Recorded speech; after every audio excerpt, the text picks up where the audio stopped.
ನಮಸ್ಕಾರ. ಮುಖ್ಯಾಂಶಗಳು. ರೈಲ್ವೆ ಕ್ಷೇತ್ರದಲ್ಲಿ ಭಾರತ ಸ್ವಾವಲಂಬಿಯತ್ತ ದಾಪುಗಾಲು. ಮೇಕ್ ಇನ್ ಇಂಡಿಯಾ ಅಭಿಯಾನದಡಿ ಬೋಗಿ ಇಂಜಿನ್ ಸೇರಿ ಎಲ್ಲವೂ ದೇಶೀಮಯ. ಪ್ರಧಾನಿ ನರೇಂದ್ರ ಮೋದಿ. ಮೇಕೆದಾಟು ನೀರಾವರಿ ಯೋಜನೆ ಅನುಷ್ಠಾನಕ್ಕೆ ಬದ್ಧ. ಹಾಸನ ಸೇರಿದಂತೆ ವಿವಿಧ ಜಿಲ್ಲೆಗಳಲ್ಲಿ ವಿಮಾನ ನಿಲ್ದಾಣಗಳ ನಿರ್ಮಾಣ. Doctor C N Ashwathnarayan. ರಾಜ್ಯದಲ್ಲಿ ಪೂರ್ಣ ಪ್ರಮಾಣದಲ್ಲಿ 6ರಿಂದ 8ನೇ ತರಗತಿ ಆರಂಭ. ಕೋವಿಡ್-19 ನಿಯಮಗಳ ಕಡ್ಡಾಯ ಪಾಲನೆ. ಹಾಗೂ ಕ್ರೀಡಾಪಟುಗಳಿಗೆ ಮೂಲ ಸೌಕರ್ಯಗಳ ಜೊತೆಗೆ ವಿಶೇಷ ತರಬೇತಿಗೂ ಆದ್ಯತೆ. ಮುಂದಿನ ಒಲಿಂಪಿಕ್ಸ್ಗೆ ಅರ್ಹತೆ ಪಡೆಯಲು ಪೂರ್ವ ತಯಾರಿ ಅಗತ್ಯ. ಕಿರಣ್ ರಿಜಿಜು. ವಾರ್ತೆಗಳ ವಿವರ. ಪ್ರಧಾನಿ ನರೇಂದ್ರ ಮೋದಿ ಅವರಿಂದು ಪಶ್ಚಿಮ ಬಂಗಾಳದ ವಿವಿಧ ರೈಲ್ವೆ ಯೋಜನೆಗಳಿಗೆ ಹಸಿರು ನಿಶಾನೆ ತೋರಿದರು.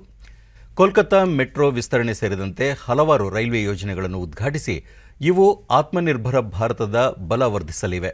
ಶಾಲಾ ಕಾಲೇಜು ವಿದ್ಯಾರ್ಥಿಗಳು ಸೇರಿದಂತೆ ಕಾಳಿ ಮಂದಿರಕ್ಕೆ ಭೇಟಿ ನೀಡುವ ಪ್ರವಾಸಿಗಳಿಗೆ ರೈಲು ಮಾರ್ಗಗಳಿಂದ ಪ್ರಯೋಜನವಾಗಲಿದೆ ಎಂದರು. ರೈಲು ನಿರ್ಮಾಣದ ಎಲ್ಲಾ ಹಂತಗಳಲ್ಲಿ ಮೇಕ್ ಇನ್ ಇಂಡಿಯಾ ಛಾಪನ್ನು ಕಾಣಬಹುದು ಎಂದ ಪ್ರಧಾನಿ, ರೈಲು ಬೋಗಿ, ಆಧುನಿಕ ಇಂಜಿನ್ ಸೇರಿದಂತೆ ಎಲ್ಲ ರೀತಿಯ ತಂತ್ರಜ್ಞಾನ ಇಂದು ಭಾರತದ್ದೇ ಆಗಿದೆ. ಇದರಿಂದ ಯೋಜನೆಗಳ ಗುಣಮಟ್ಟದಲ್ಲಿ ಹೆಚ್ಚಳವಾಗಿದ್ದು ವೆಚ್ಚ ಕಡಿಮೆಯಾಗಿದೆ. ರೈಲುಗಳ ವೇಗದಲ್ಲೂ ಏರಿಕೆಯಾಗಿದೆ ಎಂದರು. ಪಶ್ಚಿಮ ಬಂಗಾಳ ಆತ್ಮನಿರ್ಭರತೆಯ ಕೇಂದ್ರವಾಗುತ್ತಿದ್ದು ರೈಲ್ವೆ ಜಾಲವನ್ನು ಸಶಕ್ತಗೊಳಿಸಲಾಗುತ್ತಿದೆ. ಬಂಗಾಳದಿಂದ ಉತ್ತರ ಪಶ್ಚಿಮ ಭಾರತವನ್ನು ಜೋಡಿಸಲಾಗುತ್ತಿದೆ. ಅನೇಕ ಕೈಗಾರಿಕಾ ಕೇಂದ್ರಗಳೊಂದಿಗೂ ಸಂಪರ್ಕ ಕಲ್ಪಿಸಲಾಗುತ್ತಿದೆ.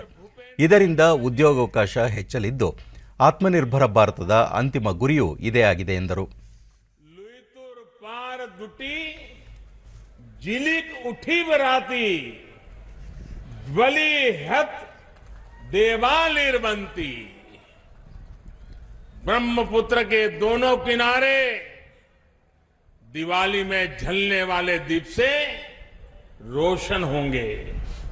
और कल मैंने खास करके मीडिया में, सोशल मीडिया में देखा कि आपने इस क्षेत्र में कैसे दिवाली मनाई, कैसे हजारों दीप जलाए.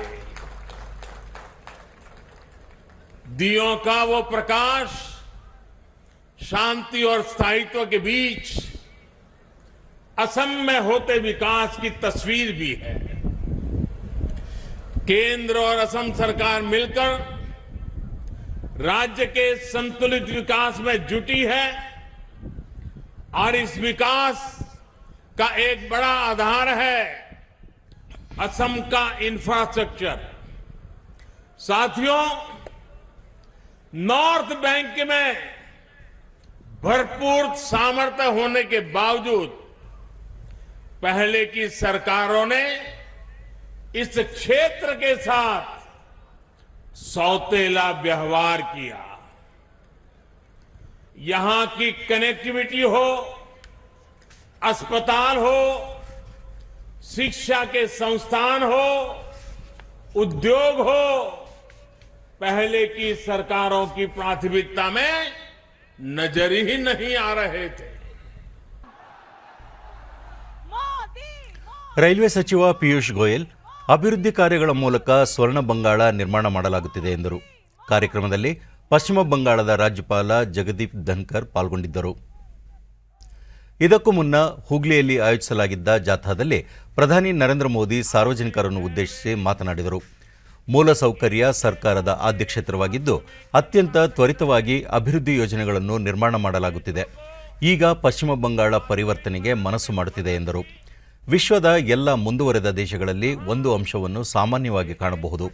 ಅಲ್ಲೆಲ್ಲ ಸರಿಯಾದ ಸಮಯದಲ್ಲಿ ಮೂಲಸೌಲಭ್ಯಗಳ ನಿರ್ಮಾಣಕ್ಕೆ ಆದ್ಯತೆ ನೀಡಲಾಗಿದೆ. ಆಧುನಿಕ ರಸ್ತೆ, ರೈಲ್ವೆ, ವಿಮಾನಯಾನ ಸೌಲಭ್ಯಗಳು ಅಲ್ಲಿವೆ. ಅಂತಹ ಅಭಿವೃದ್ಧಿ ಕಾರ್ಯಗಳು ದಶಕಗಳ ಹಿಂದೆಯೇ ಇಲ್ಲಿಯೂ ಆಗಬೇಕಾಗಿತ್ತು.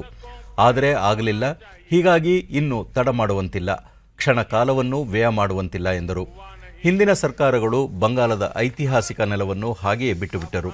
ಮೂಲಸೌಕರ್ಯ ನಿರ್ಮಾಣಕ್ಕೆ ಆದ್ಯತೆ ನೀಡಲಿಲ್ಲ. ಪರಿಣಾಮವಾಗಿ ಬಂಗಾಳದ ವಂದೇ ಮಾತರಂ ಭವನ ಸೇರಿದಂತೆ ಅನೇಕ ಐತಿಹಾಸಿಕ ಸ್ಥಳಗಳು ಇಂದು ದುಸ್ಥಿತಿಯಲ್ಲಿವೆ. ಗುಲಾಮಿತನದಿಂದ ನರಳುತ್ತಿದ್ದ ದೇಶಕ್ಕೆ ವಂದೇ ಮಾತರಂ ಶಬ್ದ ಹೊಸ ಚೇತನ ನೀಡಿತ್ತು. ಇಂಥ ಸ್ಥಳಗಳ ಅನಾದರ ಅತ್ಯಂತ ಅನ್ಯಾಯ. ಇದರ ಹಿಂದೆ ದೊಡ್ಡ ರಾಜಕೀಯವಿದೆ. ಸಬ್ಕಾ ವಿಕಾಸದ ಬದಲಾಗಿ ವೋಟ್ ಬ್ಯಾಂಕ್ ರಾಜಕೀಯವಿದೆ ಎಂದು ಆರೋಪಿಸಿದರು. ಹಿಂದಿನ ಬಂಗಾಳ ಅಭಿವೃದ್ಧಿಯಲ್ಲಿ ದೇಶದ ಎಲ್ಲ ರಾಜ್ಯಗಳಿಗಿಂತ ಮುಂದಿತ್ತು. ಆದರೆ ಬಂಗಾಳ ಇಂದು ಹಿಂದುಳಿದ ರಾಜ್ಯವಾಗಿದೆ. ಹಳ್ಳಿಗಳಲ್ಲಿ ಟಿಎಂಸಿ ಕಾರ್ಯಕರ್ತರ ಅಟ್ಟಹಾಸ ಮಿತಿ ಮೀರುತ್ತಿದೆ. ಬಡವರು ಮತ್ತು ಬಡವರಾಗುತ್ತಿದ್ದಾರೆ. ಟಿಎಂಸಿ ಬೆಂಬಲಿಗರು ಕಿಸಾನ್ ಸಮ್ಮಾನ್ ನಿಧಿಯ ಹಣವನ್ನು ಲೂಟಿ ಹೊಡೆದಿದ್ದಾರೆ ಎಂದು ಆರೋಪಿಸಿದರು. ಆಯುಷ್ಮಾನ್ ಭಾರತ ಯೋಜನೆ ಸೇರಿದಂತೆ ಹಲವಾರು ಕೇಂದ್ರ ಸರ್ಕಾರದ ಯೋಜನೆಗಳಿಂದ ಪಶ್ಚಿಮ ಬಂಗಾಳದ ಜನರು ವಂಚಿತರಾಗುತ್ತಿದ್ದಾರೆ. ದೇಶದ ಪ್ರತಿ ಮನೆಗೆ ಪೈಪ್ ಮೂಲಕ ನೀರು ಪೂರೈಸುವ ಕಾರ್ಯ ಪ್ರಗತಿಯಲ್ಲಿದೆ. ಆದರೆ ಬಂಗಾಳದ ತಾಯಂದಿರು ಇದರ ಸೌಲಭ್ಯ ಸಿಗುತ್ತಿಲ್ಲ ಎಂದರು. ಹೂಗ್ಲಿ ಹಿಂದೊಮ್ಮೆ ಉದ್ಯೋಗದ ಕೇಂದ್ರವಾಗಿತ್ತು. ಇಲ್ಲಿನ ಸ್ಟೀಲ್, ಕಬ್ಬಿಣ, ಸೆಣಬು ಕೈಗಾರಿಕೆಗಳು ಖ್ಯಾತವಾಗಿದ್ದವು. ಪ್ಯಾಕೇಜಿಂಗ್ಗಾಗಿ ಇಲ್ಲಿನ ಸೆಣಬು ಇಡೀ ದೇಶಕ್ಕೆ ಪೂರೈಕೆಯಾಗುತ್ತಿದ್ದವು. ಆದರೆ ಇಂದು ಇವು ಸಹ ದುಸ್ಥಿತಿ ತಲುಪಿವೆ. ಉದ್ಯೋಗ ಮತ್ತು ಅಭಿವೃದ್ಧಿ ನೀತಿಯಲ್ಲಿ ಬಿಜೆಪಿ ಬದಲಾವಣೆ ತರಲಿದೆ ಎಂದರು. ರಕ್ಷಣಾ ಸಚಿವ ರಾಜನಾಥ್ ಸಿಂಗ್ ಅವರಿಂದು 2021-22ನೇ ಸಾಲಿನ ಬಜೆಟ್ ಅನುದಾನದ ಮೇಲೆ ನಡೆದ ವೆಬಿನಾರ್ನಲ್ಲಿ ಪಾಲ್ಗೊಂಡರು. ಬಳಿಕ ಮಾತನಾಡಿ, ಸರ್ಕಾರ ರೂಪಿಸಿರುವ ನೆಗೆಟಿವ್ ಆಮದು ಪಟ್ಟಿಯಲ್ಲಿನ ಎಲ್ಲ ರಕ್ಷಣಾ ಸಲಕರಣೆಗಳನ್ನು 2020-24ರ ಅವಧಿಯಲ್ಲಿ ದೇಶದಲ್ಲೇ ಉತ್ಪಾದನೆ ಮಾಡಲು ಸಾಧ್ಯವಾಗುವಂತೆ ಕಾಲಮಿತಿಯಲ್ಲಿ ಕೆಲಸ ಮಾಡಲಾಗುತ್ತಿದೆ ಎಂದರು. ರಕ್ಷಣಾ ಕ್ಷೇತ್ರಕ್ಕೆ ಖಾಸಗಿ ವಲಯವನ್ನು ಮುಕ್ತಗೊಳಿಸಿರುವುದರಿಂದ ಅನುಕೂಲವಾಗಿದೆ.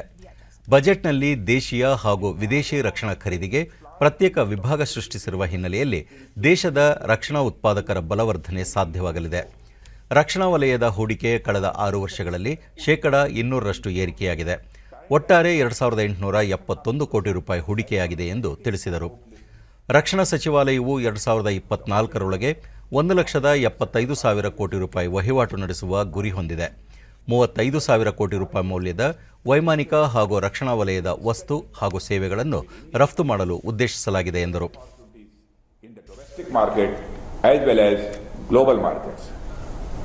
Due to these reforms, the FDI in India in defense sector has jumped by more than 200%. Rupees 2,871 crore worth FDI has been invested in defense sector in last 6 years. Keeping this objective in mind, Ministry of Defense has set a target to achieve a turnover of rupees 1,75,000 crore. I mean 25 billion US dollar, including export of rupees 35,000 crore. I mean 5 billion US dollar in aerospace and defense goods and services by the year 2024. ರಾಜ್ಯದ ನೀರಾವರಿ ಹಿತಾಸಕ್ತಿಗಳ ವಿಚಾರದಲ್ಲಿ ರಾಜಿ ಪ್ರಶ್ನೆಯೇ ಇಲ್ಲ. ಕಾವೇರಿ ನದಿಯ ಹೆಚ್ಚುವರಿ ನೀರನ್ನು ಬಳಸಿಕೊಳ್ಳಲು ತಮಿಳುನಾಡು ಸರ್ಕಾರ ರೂಪಿಸಿರುವ ಯೋಜನೆ ವಿರುದ್ಧ ಕೇಂದ್ರ ಸರ್ಕಾರಕ್ಕೆ ರಾಜ್ಯ ಸರ್ಕಾರ ಆಕ್ಷೇಪಣಾ ಅರ್ಜಿ ಸಲ್ಲಿಸಲಿದೆ ಎಂದು ಉಪಮುಖ್ಯಮಂತ್ರಿ ಡಾ ಸಿ.ಎನ್. ಅಶ್ವತ್ಥನಾರಾಯಣ ಹೇಳಿದ್ದಾರೆ. ಮಂಡ್ಯದಲ್ಲಿ ಇಂದು ಅವರು ತಮಿಳುನಾಡು ಸರ್ಕಾರದ ಧೋರಣೆ ವಿರುದ್ಧ ದೂರು ಸಲ್ಲಿಸಲು ರಾಜ್ಯದ ಜಲಸಂಪನ್ಮೂಲ ಸಚಿವ ರಮೇಶ್ ಜಾರಕಿಹೊಳಿ ಈಗಾಗಲೇ ದೆಹಲಿಗೆ ತೆರಳಿದ್ದು, ಕೇಂದ್ರ ಜಲಸಂಪನ್ಮೂಲ ಸಚಿವರೊಂದಿಗೆ ಚರ್ಚಿಸಲಿದ್ದಾರೆ ಎಂದರು. ಮೇಕೆದಾಟು ನೀರಾವರಿ ಯೋಜನೆಯನ್ನು ತಮ್ಮ ಸರ್ಕಾರದ ಅವಧಿಯಲ್ಲೇ ಅನುಷ್ಠಾನಕ್ಕೆ ತರಲಾಗುವುದು. ಕುಡಿಯುವ ನೀರು ಪೂರೈಕೆ ಸೇರಿದಂತೆ ವಿದ್ಯುತ್ ಉತ್ಪಾದನೆ ಹಾಗೂ ನೀರಿನ ಶೇಖರಣೆಗೂ ಅಗತ್ಯ ಕ್ರಮ ಕೈಗೊಳ್ಳಲಾಗುವುದು ಎಂದು ಅವರು ಹೇಳಿದರು. ಹಾಸನ ಸೇರಿದಂತೆ ವಿವಿಧ ಜಿಲ್ಲೆಗಳಲ್ಲಿ ವಿಮಾನ ನಿಲ್ದಾಣಗಳನ್ನು ಸ್ಥಾಪನೆ ಮಾಡಲಾಗುತ್ತಿದೆ. ರಾಜ್ಯದ ಸುಮಾರು 12 ಜಿಲ್ಲೆಗಳಲ್ಲಿ ವಿಶ್ವವಿದ್ಯಾಲಯಗಳು ಅಸ್ತಿತ್ವದಲ್ಲಿಲ್ಲ. ಹಂತ ಹಂತವಾಗಿ ವಿಶ್ವವಿದ್ಯಾಲಯಗಳನ್ನು ಪ್ರಾರಂಭಿಸುವ ಕೆಲಸ ಮಾಡಲಾಗುವುದು ಎಂದರು. ನೀರಾವರಿ ಸಚಿವರು, ಜಿಲ್ಲಾ ಸಚಿವನಾಗಿ ನಾನು, ಎಲ್ಲ ಪಕ್ಷಗಳು ಭಾಳ ಸ್ಪಷ್ಟ ನಿಲುವಿದೆ. ಮೇಕೆದಾಟಿನ ಒಂದು ಏನು ಕಾಮಗಾರಿ ಆಗಬೇಕಾಗಿದೆ ಆ ಕಾಮಗಾರಿ ಆಗಬೇಕು. ಮೇಕೆದಾಟಿನ ನೀರಾವರಿ ಯೋಜನೆ ಕಾರ್ಯರೂಪಕ್ಕೆ ತರಬೇಕು ಅನ್ನುವಂಥದ್ದು ಭಾಳ ಸ್ಪಷ್ಟವಾದಂಥ ನಿಲುವು ನಮ್ಮ ಸರ್ಕಾರದಲ್ಲಿದೆ. ನಮ್ಮ 1ನೇ ವರ್ಷದ ಒಂದು ಆಚರಣೆಯಲ್ಲೂ ಸನ್ಮಾನ್ಯ ಮುಖ್ಯಮಂತ್ರಿಗಳು ಭಾಳ ಸ್ಪಷ್ಟವಾಗಿ ತಿಳಿಸಿರುವಂಥದ್ದು ಇದೆ, ಅವಶ್ಯಕತೆ ಇದೆ. ಕುಡಿಯೋ ನೀರಿನ ಯೋಜನೆಗಾಗಲಿ ಅಥವಾ ಪವರ್ ಜನ್ರೇಷನ್ಗಾಗಲಿ ಅಥವಾ ಸ್ಟೋರೇಜ್ಗಾಗಲಿ ಎಲ್ಲ ಕಾರಣದಲ್ಲೂ ಬೇಕಾಗಿದೆ. ಇದನ್ನು ಮಾಡಬೇಕು ಅಂತ ಈಗಾಗಲೇ ಸಾಕಷ್ಟು ಪ್ರಯತ್ನಗಳು ನಡೆದಿದೆ. ಈ ದಿಕ್ಕಿನಲ್ಲಿ ಯಶಸ್ವಿಯಾಗಿ ಅದನ್ನು ಕಾರ್ಯರೂಪಕ್ಕೆ ತರುವಂಥ ಪ್ರಯತ್ನ ನಮ್ಮ ಸರ್ಕಾರದ ಅವಧಿಯಲ್ಲಿ ಇದನ್ನು ಮಾಡುವಂಥದ್ದಾಗುತ್ತೆ. ಕಾರ್ಯರೂಪಕ್ಕೆ ತರಲಿಕ್ಕೆ ನಮ್ಮ ಸರ್ಕಾರದಲ್ಲಿ ಎಲ್ಲ ರೀತಿಯಾದಂಥ ಕ್ರಮವನ್ನು ವಹಿಸಿ ರಾಜ್ಯದ ಹಲವಾರು ನಗರಗಳಲ್ಲಿ ಈಗಾಗಲೇ ಏರ್ಪೋರ್ಟ್ನ ಬೀದರ್ನಲ್ಲಾಗಲಿ, ಕಾರವಾರನಲ್ಲಾಗಲಿ, ಇವತ್ತು ಶಿವಮೊಗ್ಗದಲ್ಲಾಗಲಿ, ಗುಲ್ಬರ್ಗ ಮತ್ತು ಹಾಸನಲ್ಲಿ ಮಾಡುವಂಥದ್ದನ್ನ ಈಗಾಗಲೇ ಕ್ರಮವನ್ನು ವಹಿಸಿ ಕೆಲಸವನ್ನು ಪ್ರಾರಂಭವನ್ನು ಮಾಡುವಂಥ ಎಲ್ಲ ಈ ದಿಕ್ಕಿನಲ್ಲಿ ಪ್ರಯತ್ನಗಳು ನಡೆದಿದೆ, ಮಾಡುವಂಥದ್ದಾಗುತ್ತೆ. ರಾಜ್ಯಾದ್ಯಂತ ಇಂದಿನಿಂದ 6ರಿಂದ 8ನೇ ತರಗತಿವರೆಗೆ ಪೂರ್ಣ ಪ್ರಮಾಣದಲ್ಲಿ ಶಾಲೆಗಳು ಆರಂಭವಾಗಿದೆ. ಕೊರೋನಾ ಸೋಂಕು ಭೀತಿ ಹಿನ್ನೆಲೆಯಲ್ಲಿ ಬೆಂಗಳೂರು ನಗರ ಮತ್ತು ಕೇರಳ ಗಡಿ ಭಾಗಗಳಲ್ಲಿ ಇಂದಿನಿಂದ ಕೇವಲ 8ನೇ ತರಗತಿ ಶಾಲೆಗಳನ್ನು ಪ್ರಾರಂಭಿಸಲಾಗಿದೆ. ರಾಜ್ಯದ ಕೋವಿಡ್-19 ತಾಂತ್ರಿಕ ಸಲಹಾ ಸಮಿತಿ ಸದಸ್ಯರು, ಆರೋಗ್ಯ ಮತ್ತು ಇತರೆ ಇಲಾಖೆಗಳು ನೀಡಿದ ಸಲಹೆ ಮೇರೆಗೆ ಇಂದಿನಿಂದ 6ರಿಂದ 8ನೇ ತರಗತಿವರೆಗೆ ಶಾಲೆಗಳನ್ನು ಆರಂಭಿಸಲಾಗಿದೆ. ಎಲ್ಲ ಶಾಲೆಗಳಲ್ಲಿ ಕೋವಿಡ್-19 ನಿಯಮಗಳ ಕಡ್ಡಾಯ ಪಾಲನೆಯೊಂದಿಗೆ ತರಗತಿಗಳನ್ನು ಆರಂಭಿಸಲಾಗಿದೆ. ವಿದ್ಯಾರ್ಥಿಗಳ ಹಾಜರಾತಿ ಕಡ್ಡಾಯವಿಲ್ಲ. ಶಾಲೆಗೆ ಹಾಜರಾಗುವವರು ಪೋಷಕರಿಂದ ಒಪ್ಪಿಗೆ ಪತ್ರವನ್ನು ಕಡ್ಡಾಯವಾಗಿ ತರಬೇಕು. ಕೋವಿಡ್ ಸೋಂಕು ಪ್ರಕರಣಗಳು ಮತ್ತೆ ಕಾಣಿಸಿಕೊಂಡಿರುವ ಹಿನ್ನೆಲೆ ಬೆಂಗಳೂರು ನಗರ ಮತ್ತು ಕೇರಳ ಗಡಿ ಭಾಗದ ಶಾಲೆಗಳಲ್ಲಿ ಕೇವಲ 8ನೇ ತರಗತಿ ಶಾಲೆಗಳನ್ನು ಇಂದು ತೆರೆಯಲಾಗಿದೆ. ಕೇರಳ ಭಾಗದಿಂದ ಗಡಿ ಶಾಲೆಗಳಿಗೆ ಬರುವ ವಿದ್ಯಾರ್ಥಿಗಳು ಮತ್ತು ಶಿಕ್ಷಕರು ಕೋವಿಡ್ ಪರೀಕ್ಷೆಗೆ ಒಳಗಾಗಿ ನೆಗೆಟಿವ್ ಫಲಿತಾಂಶವಿದ್ದರೆ ಮಾತ್ರ ತರಗತಿಗೆ ಹಾಜರಾಗಲು ಅನುಮತಿ ನೀಡಲಾಗಿದೆ. ಪ್ರಾಥಮಿಕ ಮತ್ತು ಪ್ರೌಢಶಿಕ್ಷಣ ಸಚಿವ ಎಸ್ ಸುರೇಶ್ ಕುಮಾರ್ ನೆಲಮಂಗಲ ತಾಲೂಕಿನ ವಿವಿಧ ಶಾಲೆಗಳಿಗಿಂದು ಭೇಟಿ ನೀಡಿ ಶಿಕ್ಷಕರು ಹಾಗೂ ವಿದ್ಯಾರ್ಥಿಗಳೊಂದಿಗೆ ಸಂವಾದ ನಡೆಸಿದರು.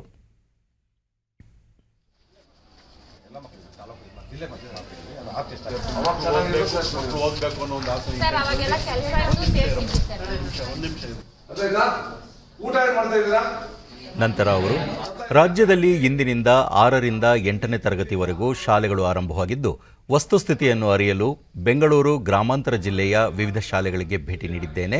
ವಿದ್ಯಾರ್ಥಿಗಳ ಹಾಜರಾತಿ ಉತ್ತಮವಾಗಿದೆ. ಕೊರೋನಾ ಹಿನ್ನೆಲೆಯಲ್ಲಿ ಪಠ್ಯಕ್ರಮವನ್ನು ಕಡಿತಗೊಳಿಸಲಾಗಿದೆ. ಒಟ್ಟಾರೆ 6ರಿಂದ 10ನೇ ತರಗತಿವರೆಗಿನ ಶಾಲೆಗಳು ಪೂರ್ಣ ಪ್ರಮಾಣದಲ್ಲಿ ಪ್ರಾರಂಭವಾದಂತಾಗಿದೆ ಎಂದರು. ಇವತ್ತಿಂದ ನಮ್ಮದು 6, 7, 8ನೇ ಕ್ಲಾಸ್ಗಳು ಸ್ಟಾರ್ಟ್ ಆಗಿದೆ. ಬೆಂಗಳೂರು ನಗರದಲ್ಲಿ 8ನೇ ಕ್ಲಾಸ್ ಮಾತ್ರ ಶುರು ಮಾಡಿರೋದು. ಸೊ ಯಾವ ರೀತಿ ನಡೀತಾ ಇದೆ, ಯಾವ ರೀತಿ ಅಟೆಂಡೆನ್ಸ್ ಇದೆ ಎಲ್ಲ ನೋಡೋಕೆ ಹೋಗ್ತಾ ಇದ್ದೇನೆ. ವಿಶೇಷವಾಗಿ ನಮ್ಮ 10ನೇ ಕ್ಲಾಸ್ ಮಕ್ಕಳು ಅವ್ರದ್ದು ಮನಸ್ಥಿತಿ ಹೇಗಿದೆ, ಆತ್ಮವಿಶ್ವಾಸ ಹೇಗಿದೆ ಅವ್ರದ್ದು, ಮತ್ತು ಯಾಕಂದರೆ ಅವರು ಯಾವುದೇ ಒತ್ತಡದಲ್ಲಿ ಇರಬಾರ್ದು ಅನ್ನೋದು ನಮ್ಮೆಲ್ಲರದು ಕೂಡ ಅನಿಸಿಕೆ. ಅದಕ್ಕೋಸ್ಕರ ನಾವು ಸಿಲೆಬಸ್ಸು ಕೂಡ ಕಟ್ ಮಾಡಿದ್ದೀವಿ. ಸೊ ಕೆಲವೆಲ್ಲನೂ ಕೂಡ ಟಿಪ್ಸ್ ಕೊಡೋದಕ್ಕೆ ಇದು ಅನುಕೂಲ ಆಗ್ತಾ ಇದೆ. ನಾನು ಜನವರಿ 1ನೇ ತಾರೀಕಿಂದ ಸುಮಾರು ಇದು 65ನೇದೋ 70ನೇದೋ ಶಾಲೆ ನಾನು ಹೋಗಿ ಮಕ್ಕಳ ಹತ್ರ ಶಿಕ್ಷಕರ ಜೊತೆ ಎಲ್ಲನೂ ಕೂಡ ಮಾತಾಡ್ತಾ ಇದ್ದೇನೆ. ಮತ್ತು ಇವತ್ತು ನಂಗೆ ಖುಷಿ ಆಗ್ತಾ ಇರೋದು 6, 7, 8 ಏನು ತರಗತಿ ನಡೆದಿದೆ, 90%ಕ್ಕಿಂತ ಜಾಸ್ತಿ ಅಟೆಂಡೆನ್ಸ್ ಇವತ್ತಿದೆ. ನಿಮ್ಗೆ ಗೊತ್ತಿದೆ, ನಾವು ಯಾವುದು ಕೂಡ ಕಂಪಲ್ಸರಿ ಮಾಡಿಲ್ಲ. ಅವರು ಇಚ್ಛೆ ಇದ್ದರೆ ಬರ್ಬೋದು, ಆದರೆ ಬರುವಾಗ ತಂದೆ ತಾಯಿಗಳ ಒಪ್ಪಿಗೆ ಪತ್ರ ತರಬೇಕು ಅಂತ ನಾವು ಮಾಡಿದ್ದೀವಿ. ಮತ್ತು ಇದೇನೇನು ಮುನ್ನೆಚ್ಚರಿಕಾ ಕ್ರಮ ತೊಗೊಂಡಿದ್ದಾರೆ ಅದು ಯಾವ ರೀತಿ ಇದೆ ಅನ್ನೋದು ಕೂಡ ವೀಕ್ಷಣೆ ಮಾಡೋಕ್ಕೆ ಇದು ಅನುಕೂಲ ಆಗ್ತದೆ.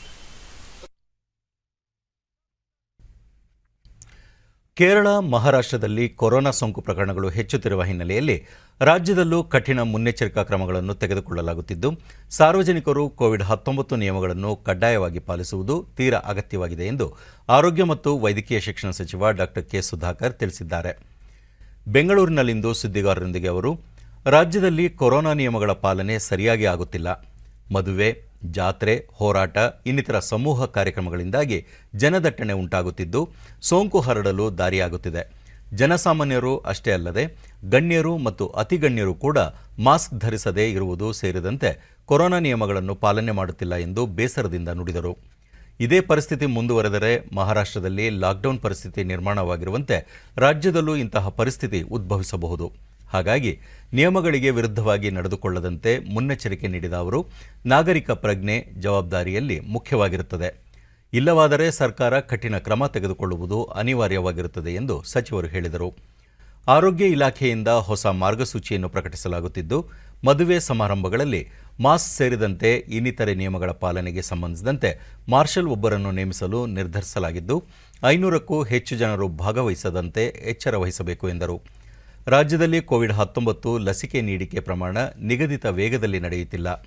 ಗದಗ ಮತ್ತು ತುಮಕೂರು ಹೊರತುಪಡಿಸಿ ಉಳಿದ ಜಿಲ್ಲೆಗಳು 70%ಕ್ಕಿಂತಲೂ ಕಡಿಮೆ ಸಾಧನೆ ಹೊಂದಿವೆ.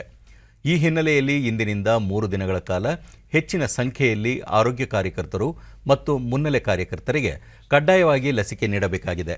ಇದೇ 26ರೊಳಗೆ ಪ್ರತಿ ಜಿಲ್ಲೆಯಲ್ಲಿ 80%ಕ್ಕಿಂತಲೂ ಹೆಚ್ಚಿನ ಗುರಿ ಸಾಧನೆಯಾಗಬೇಕು ಎಂದು ಆರೋಗ್ಯ ಇಲಾಖಾಧಿಕಾರಿಗಳಿಗೆ ಕಟ್ಟುನಿಟ್ಟಿನ ಸೂಚನೆ ನೀಡಲಾಗಿದೆ ಎಂದು ಡಾ ಕೆ ಸುಧಾಕರ್ ಹೇಳಿದರು. ದೇಶದಲ್ಲಿ ಕೋವಿಡ್-19 ಸೋಂಕಿನ ಎರಡನೇ ಅಲೆ ಕಾಣಿಸಿಕೊಂಡಿರುವ ನಡುವೆಯೇ ಕೋವಿಡ್-19 ಲಸಿಕೆ ಹಾಕಿಸಿಕೊಂಡವರ ಸಂಖ್ಯೆಯೂ ಹೆಚ್ಚಾಗಿದೆ. ಇದುವರೆಗೆ ದೇಶದಲ್ಲಿ 1,11,00,000 ಜನರಿಗೆ ಲಸಿಕೆ ಹಾಕಲಾಗಿದೆ.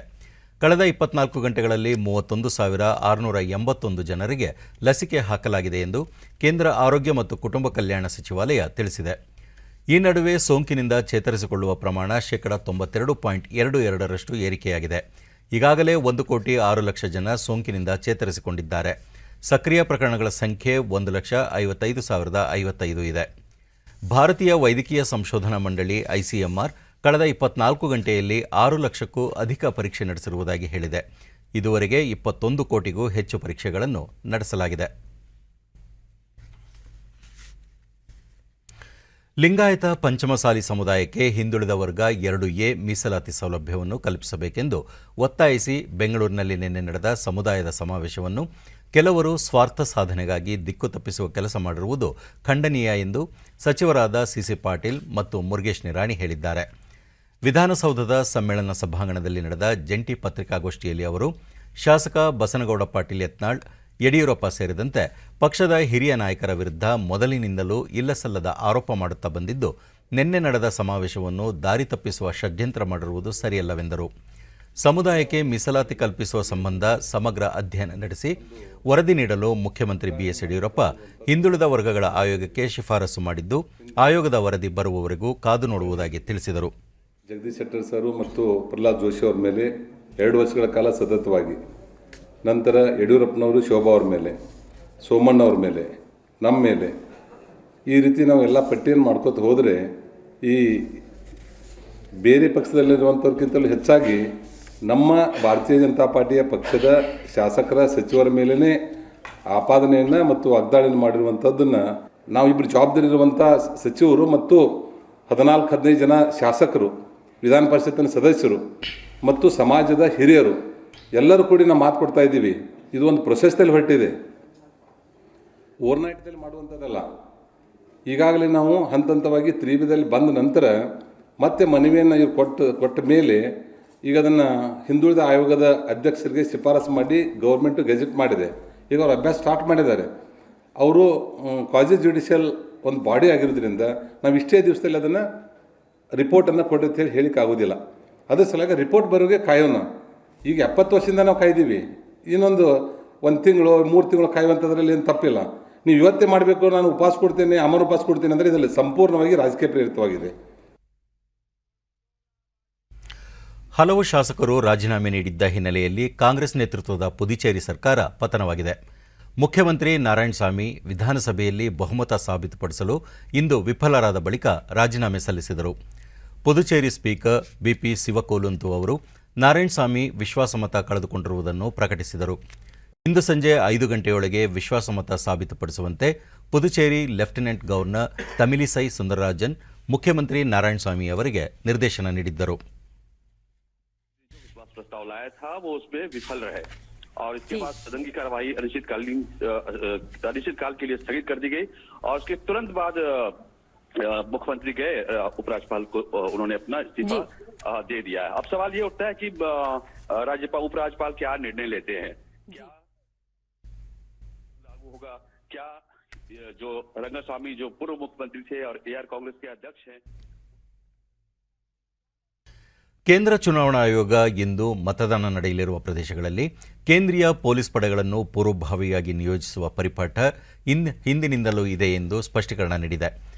ಚುನಾವಣೆ ನಡೆಯಲಿರುವ ಸ್ಥಳಗಳಲ್ಲಿ ಕೇಂದ್ರೀಯ ಪೊಲೀಸ್ ಪಡೆಗಳನ್ನು ನಿಯೋಜಿಸುವ ಕುರಿತು ಮಾಧ್ಯಮಗಳಲ್ಲಿ ಬಂದ ವರದಿ ಗಮನಿಸಿ ಕೇಂದ್ರ ಚುನಾವಣಾ ಆಯೋಗ ಈ ಸ್ಪಷ್ಟೀಕರಣ ನೀಡಿದೆ.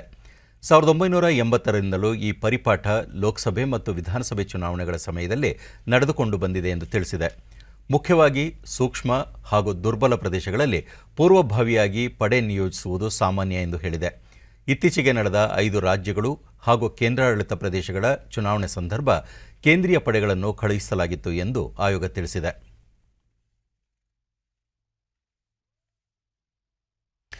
ಪ್ರಥಮ ರಾಷ್ಟ್ರೀಯ ಆಟಿಕೆ ಮೇಳವನ್ನು ಇದೇ 27ರಿಂದ ಮಾರ್ಚ್ 2ರವರೆಗೆ ವರ್ಚುವಲ್ ಮಾಧ್ಯಮದ ಮೂಲಕ ಆಯೋಜಿಸಲಾಗಿದೆ. ಐಐಟಿ ಗಾಂಧಿನಗರ ಮೂಲದ centre for creative learning CCL ತನ್ನ ವಿಶಿಷ್ಟ 75 ಆಟಿಕೆ ಸೃಷ್ಟಿಗಳನ್ನು ಈ ಮೇಳದಲ್ಲಿ ಪ್ರದರ್ಶಿಸಲಿದೆ.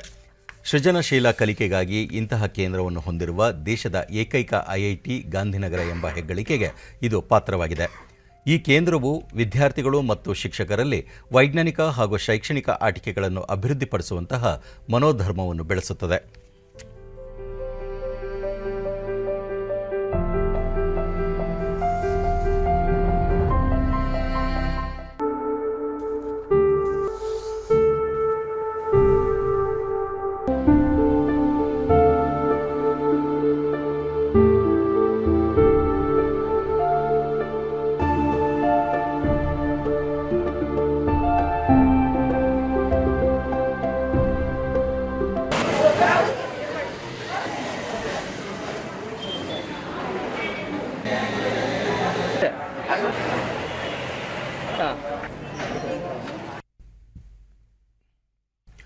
ಮೈಸೂರಿನ ಚಾಮುಂಡೇಶ್ವರಿ ಉತ್ಸವ ಮೂರ್ತಿಯ ಪ್ರತಿಷ್ಠಾಪನೆಗಾಗಿ ನೈಋತ್ಯ ರೈಲ್ವೆ ಇಲಾಖೆ ನಿರ್ಮಾಣ ಮಾಡಿರುವ ನೂತನ ಲಿಫ್ಟ್ಗೆ ಜಿಲ್ಲಾ ಉಸ್ತುವಾರಿ ಸಚಿವ ಎಸ್.ಟಿ. ಸೋಮಶೇಖರ್ ಇಂದು ಚಾಲನೆ ನೀಡಿದರು.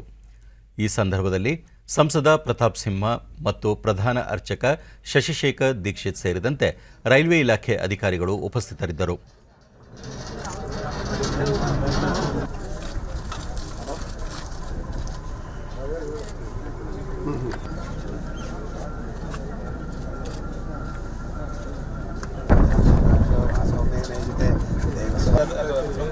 ಅದಾವತ್ತು ಕೊಟ್ಟಿರಲಿಲ್ಲ, ಇದು ವಾಪಸ್ ಕಳಿಸಿರೋದು.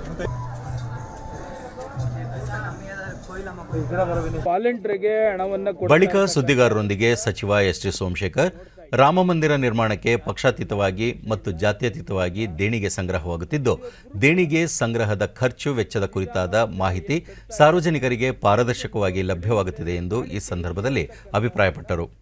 ಜನಸಾಮಾನ್ಯರು ಕೊಡ್ತಾ ಇರ್ತಕ್ಕಂಥದ್ದು, ಪ್ರತಿಯೊಂದಕ್ಕೂ ಲೆಕ್ಕವನ್ನು ಇಟ್ಟಿರ್ತಕ್ಕಂಥದ್ದು, ಒಂದೇ ಒಂದು ಪೈಸೆ ಕೂಡ ವ್ಯತ್ಯಾಸ ಆಗದೇ ಇರತಕ್ಕಂಥ ಸಿಸ್ಟಮ್ನಲ್ಲಿ ಇವತ್ತು ಹೋಗ್ತಾ ಇದೆ. ನಾನು ಮೈಸೂರಿನಲ್ಲೂ ಕಲೆಕ್ಟ್ ಮಾಡ್ತಾ ಇದ್ದೇವೆ. ಪ್ರತಿಯೊಬ್ಬರಿಗೂ ಕೂಡ ಪ್ಯಾನ್ ಕಾರ್ಡ್ ಯಾರು ಇರ್ತದೆ ನಂಬರು, ಅದನ್ನು ಕಲೆಕ್ಟ್ ಮಾಡಿ ಚೆಕ್ ಕೊಡ್ತಕ್ಕಂಥದ್ದು, ಪ್ರತಿಯೊಬ್ಬರಿಗೂ ಪೈಸೆ ಲೆಕ್ಕವನ್ನು ಇಟ್ಟಿರ್ತಕ್ಕಂಥದ್ದು. ಯಾರು ಬೇಕಾದರೂ ಏನು ಬೇಕಾದರೂ ಹೇಳಲಿ, ಕರ್ನಾಟಕದಲ್ಲಿ ಪ್ರತಿಯೊಬ್ಬರ ಮನೆಯಿಂದನೂ ಕೂಡ ಹಣವನ್ನು ಶ್ರೀರಾಮ ಮಂದಿರಕ್ಕೆ ವಾಲಂಟಿಯರ್ಗೆ ಕೊಡ್ತಾ ಇರ್ತಕ್ಕಂಥದ್ದು. ನಾವ್ಯಾರು ಫೋರ್ಸ್ ಮಾಡ್ತಾ ಇಲ್ಲ, ಬಲವಂತ ಮಾಡ್ತಾ ಇಲ್ಲ.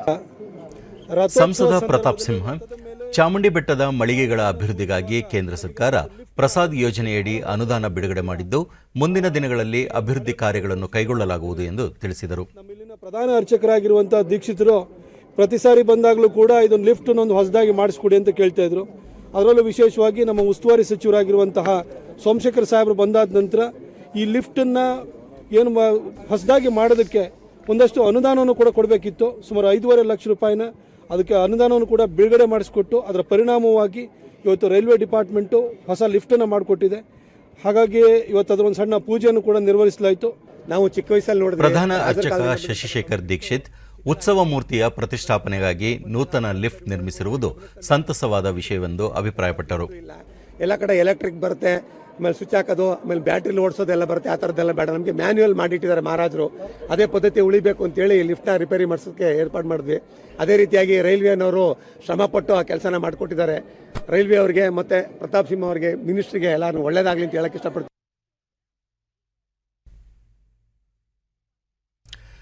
ಕೃಷಿ ಕ್ಷೇತ್ರದಲ್ಲಿ ವಿಭಿನ್ನ ಪ್ರಯತ್ನ ಮಾಡಿ ಲಾಭ ಪಡೆಯದೆ ನಷ್ಟ ಅನುಭವಿಸುತ್ತಿರುವ ಅನೇಕ ರೈತರ ಮಧ್ಯೆ ಬೆಳಗಾವಿ ಜಿಲ್ಲೆಯ ಹುಕ್ಕೇರಿ ತಾಲೂಕಿನ ನೀಡಶೋಶಿ ಗ್ರಾಮದ ರಮೇಶ್ ಖಾನಾಪುರ ಎಂಬ ರೈತ ತಮ್ಮ 1 ಎಕರೆ ಜಮೀನಿನಲ್ಲಿ ಸ್ಟ್ರಾಬೆರಿ ಬೆಳೆಯುವ ಮೂಲಕ ಯಶಸ್ವಿಯಾಗಿದ್ದು, ಜಿಲ್ಲೆಯ ರೈತರಿಗೆ ಮಾದರಿಯಾಗಿದ್ದಾರೆ.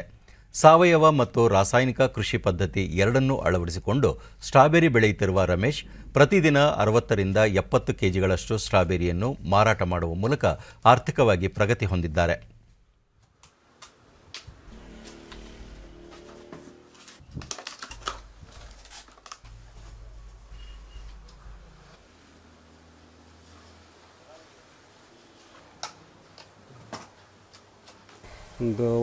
ಡಿಡಿ ನ್ಯೂಸ್ನೊಂದಿಗೆ ರೈತ ರಮೇಶ್ ಖಾನಾಪುರ ನಿರಂತರ ಪ್ರಯತ್ನದ ಜೊತೆ ಹೊಸ ರೀತಿಯ ಆಧುನಿಕ ಕೃಷಿ ವಿಧಾನಗಳನ್ನು ಅಳವಡಿಸಿಕೊಳ್ಳುವುದರಿಂದ ಕೃಷಿಯಲ್ಲಿ ಸಾಧನೆ ಮಾಡಬಹುದು ಎಂದು ತಿಳಿಸಿದರು. ಡಿಡಿ ಚಂದನದಲ್ಲಿ ಪ್ರಸಾರವಾಗುವ ಕೃಷಿ ದರ್ಶನ ಕಾರ್ಯಕ್ರಮದ ಪ್ರೇರಣೆ ಪಡೆದು ಸ್ಟ್ರಾಬೆರಿಯಂತಹ ವಾಣಿಜ್ಯ ಬೆಳೆಯನ್ನು ಬೆಳೆಯಲು ಧೈರ್ಯ ಮಾಡಿರುವುದಾಗಿ ಅಭಿಪ್ರಾಯಪಟ್ಟರು. ಇಲ್ರಿ ಸರ್, 75% ಆರ್ಗ್ಯಾನಿಕ್ ಇದೆ ರೀ, 30% ಕೆಮಿಕಲ್ ಯೂಸ್ ಮಾಡಿದ್ದೀನಿ ರೀ. ಆಮೇಲೆ ಇದು ಮತ್ತೋರ್ವ ರೈತ ವಾಣಿಜ್ಯ ಬೆಳೆಯಾದ ಸ್ಟ್ರಾಬೆರಿಯನ್ನು ಬೆಳೆದು ಆರ್ಥಿಕವಾಗಿ ಪ್ರಗತಿ ಸಾಧಿಸಿರುವ ರಮೇಶ್ ತಮ್ಮೆಲ್ಲರಿಗೂ ಮಾದರಿಯಾಗಿದ್ದಾರೆ. ಸ್ಟ್ರಾಬೆರಿ ಬೆಳೆಯಲು ಇಚ್ಛಿಸುವ ಎಲ್ಲ ರೈತರಿಗೂ ಉಚಿತ ಮಾಹಿತಿ ನೀಡುವುದರ ಮೂಲಕ ಜನಮೆಚ್ಚುಗೆ ಪಡೆದಿದ್ದಾರೆ ಎಂದು ತಿಳಿಸಿದರು. ಬಿಸಿಲು ಬಿದ್ದರೆ ಏನಾಗ್ತೈತಿ, ಮಳೆ ಆದರೆ ಏನಾಗ್ತೈತಿ ಅನ್ನೋದು ತಿಳಿಸಿಕೊಟ್ರು. ನಾವು ಮುಂದೆ ಇದನ್ನು ಮಾಡ್ಬೇಕಂತ ಹೇಳಿ ಇಲ್ಲಿ ಬಂದು ನೋಡಕ್ಕೆ ಹೋಗಿ ಬಂದಿವರು. ಅವರು ಮಾಲಕ ನಮಗೆಲ್ಲ ತಿಳಿಸಿಕೊಟ್ರು. ನಮ್ಗೆ ಭಾಳ ಸಂತೋಷ ಅನಿಸ್ತೈತಿ.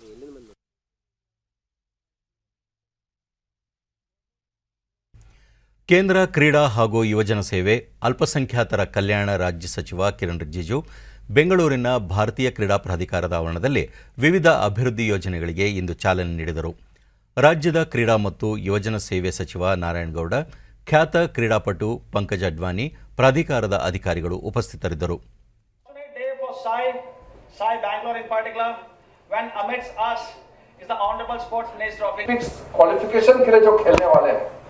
ನಂತರ ಕಿರಣ್ ರಿಜಿಜು ಕ್ರೀಡಾಪಟುಗಳಿಗೆ ಅಗತ್ಯವಿರುವ ಮೂಲಭೂತ ಸೌಕರ್ಯಗಳ ಜೊತೆಗೆ ವಿಶೇಷ ತರಬೇತಿ ನೀಡಲು ಸರ್ಕಾರ ಬದ್ಧವಾಗಿದೆ. ಮುಂದಿನ ಒಲಿಂಪಿಕ್ಸ್ಗೆ ಅರ್ಹತೆ ಪಡೆಯಲು ಕ್ರೀಡಾಪಟುಗಳಿಗೆ ವಿಶ್ವ ದರ್ಜೆ ಮಟ್ಟದ ತರಬೇತಿ ನೀಡುವುದು ಅಗತ್ಯ ಎಂದು ಪ್ರತಿಪಾದಿಸಿದರು. ತರಬೇತುದಾರರ ವಿಚಾರದಲ್ಲೂ ನಾವು ಸ್ವಾವಲಂಬಿಯಾಗುವ ಅಗತ್ಯವಿದ್ದು, ದೇಶೀಯ ತರಬೇತುದಾರರಿಗೆ ಹೆಚ್ಚಿನ ಸಂಭಾವನೆ ಮತ್ತಿತರ ಸೌಲಭ್ಯಗಳನ್ನು ಕಲ್ಪಿಸಿಕೊಡಲು ಸರ್ಕಾರ ಚಿಂತನೆ ನಡೆಸಿದೆ ಎಂದರು. हमारा खिलाड़ी, हमारा टीम जो चाहिए, हमने सारा फेडरेशंस को बता दिया है. इंडियन ओलंपिक एसोसिएशन और स्पोर्ट्स फेडरेशन सबको हमने बताया कि दुनिया का सबसे टॉप कोच जो चाहिए हम आपके लिए देने के लिए तैयार हैं. ನಾರಾಯಣಗೌಡ, ರಾಜ್ಯ ಸರ್ಕಾರ ಕ್ರೀಡಾ ಕ್ಷೇತ್ರದ ಅಭಿವೃದ್ಧಿಗೆ ಹೆಚ್ಚಿನ ಆದ್ಯತೆ ನೀಡುತ್ತಿದೆ. ಕ್ರೀಡಾಪಟುಗಳಿಗೆ ಅಗತ್ಯವಿರುವ ಸೌಲಭ್ಯಗಳನ್ನು ಕಲ್ಪಿಸಲು ಕಾರ್ಯೋನ್ಮುಖವಾಗಿದೆ ಎಂದರು. अवार्ड लेंगे all over the world. India उनका एक सपना है, हम लोगों को पूरा करना है. उसमें से कर्नाटक को उन्होंने दिल से, तमन्ना से, प्रधानमंत्री का जो सपना है उसको पूरा करें. हमारा कर्नाटक का, क्योंकि कर्नाटक में क्या क्या है और भारत देश में क्या क्या है, साहब का नेतृत्व में हम जाके इस यूथ एंड स्पोर्ट को बहुत बड़ा ताकत देने का काम, और हमारा देश का प्रधानमंत्री जी का सपना और हमारा मिनिस्टर साहब का ताकत और उनका. ಇನ್ನು ಹವಾವರ್ತಮಾನ. ರಾಜ್ಯದ ಕರಾವಳಿ ಹಾಗೂ ದಕ್ಷಿಣ ಒಳನಾಡಿನ ಹಲವೆಡೆ ಮತ್ತು ಉತ್ತರ ಒಳನಾಡಿನ ಕೆಲವೆಡೆ ಮಳೆಯಾಗಿದೆ. ಕಡೂರಿನಲ್ಲಿ ಅತಿ ಹೆಚ್ಚು 7 ಸೆಂಟಿಮೀಟರ್ ಮಳೆಯಾಗಿದೆ. ಸುಬ್ರಹ್ಮಣ್ಯ, ಹಾರಂಗಿ, ಹಾಸನ 4, ಜೈಪುರ, ಅಜ್ಜಂಪುರ, ಶಿವಾನಿ, ಬೇಲೂರು, ಆಲೂರು, ಗೌರಿಬಿದನೂರು 3, ಮಾಣಿ, ಮುಂಡಗೋಡ, ನರಗುಂದ, ಶಿವಮೊಗ್ಗ, ನವಿಲೆ, ಕುಶಾಲನಗರ, ಲಿಂಗದಹಳ್ಳಿ, ಚನ್ನರಾಯಪಟ್ಟಣ, ಎಚ್ಡಿ ಕೋಟೆ, ಬಾಗೇಪಲ್ಲಿ, ಹೊಸಕೋಟೆ, ನೆಲಮಂಗಲ, ಮಧುಗಿರಿ, ಕೊರಟಗೆರೆಯಲ್ಲಿ ತಲಾ 2 ಸೆಂಟಿಮೀಟರ್ ಮಳೆಯಾಗಿದೆ. ಬೀದರ್ನಲ್ಲಿ ಕನಿಷ್ಠ ತಾಪಮಾನ 11.8 ಡಿಗ್ರಿ ಸೆಲ್ಸಿಯಸ್ ದಾಖಲಾಗಿದೆ. ಮುನ್ಸೂಚನೆಯಂತೆ ಮುಂದಿನ 24 ಗಂಟೆಗಳ ಅವಧಿಯಲ್ಲಿ ದಕ್ಷಿಣ ಒಳನಾಡಿನ ಕೆಲವೆಡೆ, ಕರಾವಳಿ ಹಾಗೂ ಉತ್ತರ ಒಳನಾಡಿನಲ್ಲಿ ಚದುರಿದಂತೆ ಮಳೆ ಸಾಧ್ಯತೆ. ಬೆಂಗಳೂರು ಸುತ್ತಮುತ್ತ ಭಾಗಶಃ ಸಂಜೆ ಅಥವಾ ರಾತ್ರಿ ವೇಳೆ ಗುಡುಗು ಸಹಿತ ಮಳೆ ಸಂಭವ. ಮುಂಜಾನೆ ವೇಳೆ ಕೆಲವೆಡೆ ಮಂಜು ಮುಸುಕುವ ಸಂಭವ. ಗರಿಷ್ಠ ತಾಪಮಾನ 28 ಹಾಗೂ ಕನಿಷ್ಠ 18 ಡಿಗ್ರಿ ಸೆಲ್ಸಿಯಸ್ ದಾಖಲಾಗುವ ಸಂಭವ. ಕೊನೆಯಲ್ಲಿ ಮತ್ತೊಮ್ಮೆ ಮುಖ್ಯಾಂಶಗಳು. ರೈಲ್ವೆ ಕ್ಷೇತ್ರದಲ್ಲಿ ಭಾರತ ಸ್ವಾವಲಂಬಿಯತ್ತ ದಾಪುಗಾಲು. ಮೇಕ್ ಇನ್ ಇಂಡಿಯಾ ಅಭಿಯಾನದಡಿ ಬೋಗಿ, ಇಂಜಿನ್ ಸೇರಿ ಎಲ್ಲವೂ ದೇಶೀಮಯ. ಪ್ರಧಾನಿ ನರೇಂದ್ರ ಮೋದಿ. ಮೇಕೆದಾಟು ನೀರಾವರಿ ಯೋಜನೆ ಅನುಷ್ಠಾನಕ್ಕೆ ಬದ್ಧ. ಹಾಸನ ಸೇರಿದಂತೆ ವಿವಿಧ ಜಿಲ್ಲೆಗಳಲ್ಲಿ ವಿಮಾನ ನಿಲ್ದಾಣಗಳ ನಿರ್ಮಾಣ. Doctor C N Ashwathnarayan. ರಾಜ್ಯದಲ್ಲಿ ಪೂರ್ಣ ಪ್ರಮಾಣದಲ್ಲಿ 6ರಿಂದ 8ನೇ ತರಗತಿ ಆರಂಭ. ಕೋವಿಡ್-19 ನಿಯಮಗಳ ಕಡ್ಡಾಯ ಪಾಲನೆ. ಹಾಗೂ ಕ್ರೀಡಾಪಟುಗಳಿಗೆ ಮೂಲಸೌಕರ್ಯಗಳ ಜೊತೆಗೆ ವಿಶೇಷ ತರಬೇತಿಗೂ ಆದ್ಯತೆ. ಮುಂದಿನ ಒಲಿಂಪಿಕ್ಸ್ಗೆ ಅರ್ಹತೆ ಪಡೆಯಲು ಪೂರ್ವ ತಯಾರಿ ಅಗತ್ಯ. ಕಿರಣ್ ರಿಜಿಜು. ನಮ್ಮ ವಾರ್ತಾ ಪ್ರಸಾರವನ್ನು ನೀವು ಡಿಡಿ ಚಂದನ ನ್ಯೂಸ್ ಯೂಟ್ಯೂಬ್ ಚಾನೆಲ್ನಲ್ಲೂ ವೀಕ್ಷಿಸಬಹುದು. ವೀಕ್ಷಕರೇ, ತಪ್ಪದೆ ಮಾಸ್ಕ್ ಧರಿಸಿ. ನೀವು ಸುರಕ್ಷಿತವಾಗಿರುವುದರೊಂದಿಗೆ ನಿಮ್ಮವರನ್ನು ಸುರಕ್ಷಿತವಾಗಿರಿಸಿ. ಸರಿಯಾದ ಕ್ರಮದಲ್ಲಿ ಮುಖಗವಸನ್ನು ಧರಿಸಿ. ನಮ್ಮ ಮುಂದಿನ ವಾರ್ತಾ ಪ್ರಸಾರ ರಾತ್ರಿ 9 ಗಂಟೆಗೆ ಡಿಡಿ ಚಂದನದಲ್ಲಿ. ನಮಸ್ಕಾರ.